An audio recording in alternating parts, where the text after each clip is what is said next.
இப்போ இது வந்து இந்த பீரியடு நம்ம அக்டோபர் 2024லேருந்து எடுத்துப்போம். அக்டோபர் 2024லேருந்து இன்னைக்கு வரைக்கும் இந்தியன் மார்க்கெட்ஸ் வீக்காக தான் இருக்கு.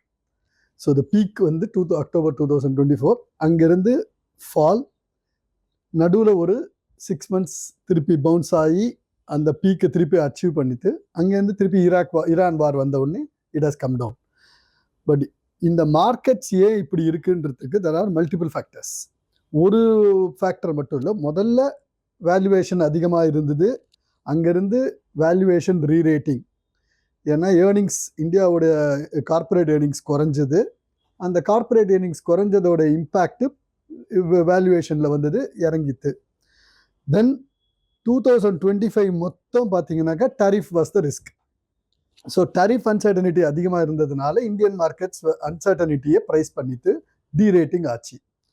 நவ் 2026 பிகினிங்கில் டாரிஃப் கிளாரிஃபிகேஷன் நடந்தது. ஸோ எல்லாத்தையுமே குறைச்சிட்டா ஓரளவுக்கு இந்தியாவுக்கு யூஎஸ்க்கு ஒரு செட்டில்மெண்ட் வந்த மாதிரி இருந்தது. ஸோ மார்க்கெட்ஸ் திருப்பி பழையபடி ரெக்கவர் ஆகிறதுக்கான எல்லா ஸ்கோப்பும் இருக்கும்போது தான் கரெக்டாக ஈரான் வார் ப்ரோக் ஆச்சு.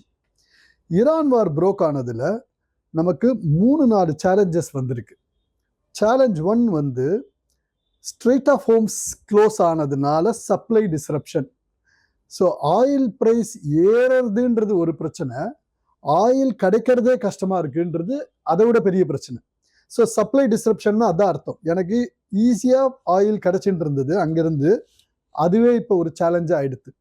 ஸோ இதனால் ஒரு இன்ஃப்ளேஷன், ஆயில் ப்ரைஸஸ் $80-70 இருந்தது, $120 போச்சு, 100 to 110 இது மூவ் ஆகிட்டு இருக்கு. அந்த கண்டினியூஸ் சப்ளைன்றதே ஒரு பெரிய ரிஸ்க் ஆயிடுது. ஸோ இது ஒரு major issue. So markets R not able to actually predict what will happen. இன்னும் எத்தனை நாளைக்கு இது க்ளோஸ் ஆகிருக்கும் இந்த ரிஸ்க். ரெண்டாவது, ப்ரைஸே ஏறி இருக்கு.